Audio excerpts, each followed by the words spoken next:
do two different articles in this one video. Okay, I'm doing this because I've had Puerto Ricans, I kid you not, that support Trump. And despite the fact that I'm showing them articles, I'm showing them tweets from Trump slamming Puerto Rico and pointing fingers and keep complaining about how much money and a debt that Puerto Rico owes, they still don't want to believe it. They still calling me a liar and talking about one guy called me a liar. He was Puerto Rican, told me he was Puerto Rican, said that Trump was pouring millions into helping Puerto Ricans get on their feet. This is what he tweeted me. I mean, not tweeted me, but this is what he wrote to me. And then I had another Puerto Rican tell me that I was a liar and Trump was a good person and he's trying to do everything he can for Puerto Rico. You know, there are a lot of people in denial, ladies and gentlemen, when it comes down to this. So let me put these two articles out. It's not just Trump that feels this way. There are a lot of people in the Republican Party that feel Puerto Rico should be cut off. Because I know many of you favor Republicans. So, you know, I know the bottom line is no matter how much you show a person, if they are adamant about not seeing it for what it is, then they're just not going to get it. But let me just go ahead and do these two articles. Trump threatens to pull FEMA from Puerto Rico. And I'm going to show you his actual tweets from October 12th, 2017. So this is after the visit in Puerto Rico. You would figure once he was there and saw the carnage on the island and all the wreckage and the fact that there's no power everywhere, he would be more inclined to help because he was there. He observed everything.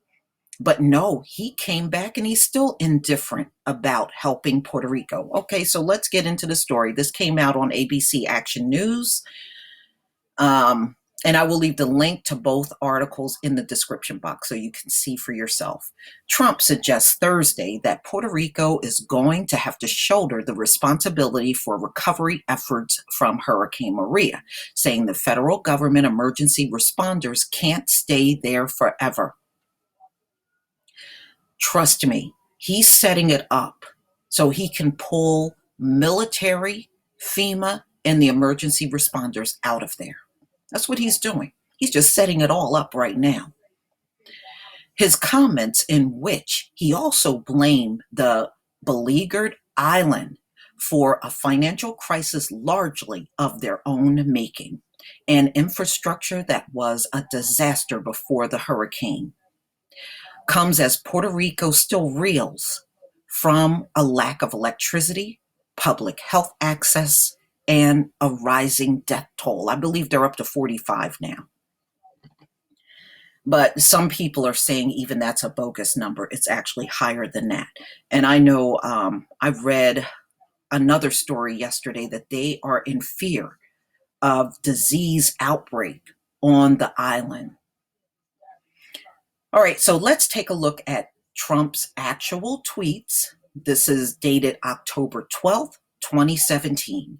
Puerto Rico survived the hurricanes. Now a financial crisis loom, largely of their own making, says Sherry Atkinson. A total lack of accountability, says the governor. Electricity and all infrastructure was disaster before hurricanes. Congress decide how much to spend. We cannot keep FEMA, the military, and the first responders who have been amazing in Puerto Rico forever. So he's looking to pull the plug on Puerto Rico. He doesn't care if you're not back on your feet.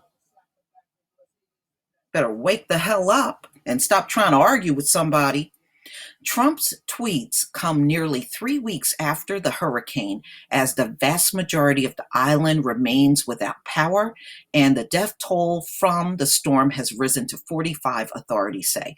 And also, keep in mind, the U.S. Virgin Islands is also without power, ladies and gentlemen.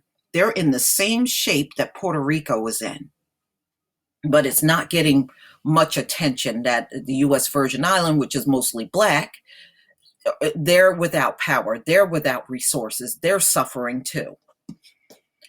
All right, here's another story. I want you to listen to this debate that's going on between these two people. When you have less than half the people with power and water, where do you see success? Nobody's saying the first responders aren't working so hard. We see it every day. But success is incremental every single day. But you folks on CNN, what is enough? What is enough? Having the power on the next day? Having them not starving in the hills of Puerto Rico, sir. Not existing on a box lunch and a six-pack of water. Would you have talk to the men and women who are on the ground? Go in there and set up mess tents and you should do whatever you can. They are doing whatever they can. There is a limit to everybody's ability, including the United States government. There is a limit to those things, and they are doing absolutely everything they can and more. What does a success look like to you? What does it look like? Does every single person have to have power the next day? Crisis abated. The people who need food and water having it, not 100% restored back to power. We get that this is a challenge. So if the water gets there 5 minutes late, is it's that not about 5 minutes late? In places outside San Juan, they're not even close to that. Quantify your claim. Here's my concern. Can you quantify any of it? Look at my You can't just make these claims and not put any metrics to it. Who is without for how long? Who? How many people? Who are they? You have less than half the country that has what you need to sustain life. Without fresh water, power, food, places to live. Mr. Cuomo, you're simply just making this stuff up. How am I making it up? What am I making up? If half the country didn't have food or water, those people would be dying. And they're not. Okay, that is Scott Perry, Republican, Democrat, congressman, okay? These people don't care about Puerto Rico. Do you get it? Do you get it? They don't care. He's one of many Republicans that feel this way. And I'm telling you, they're going to pull the plug on Puerto Rico. This article pretty much says a lot of what the other one said, but I wanted you to hear that from the Republican congressman. Okay? They don't want to help Puerto Rico. They want to just get in there, do a little this, a little that, and get the hell out of there. Even the mayor said they have not all been helped. There are still a lot of people that did not get any resources at all. So if this doesn't convince you, nothing will. I just say have a good day and keep it moving. But please leave your comment and subscribe. And if you can donate to my channel, ladies and gentlemen, please do. Peace, family.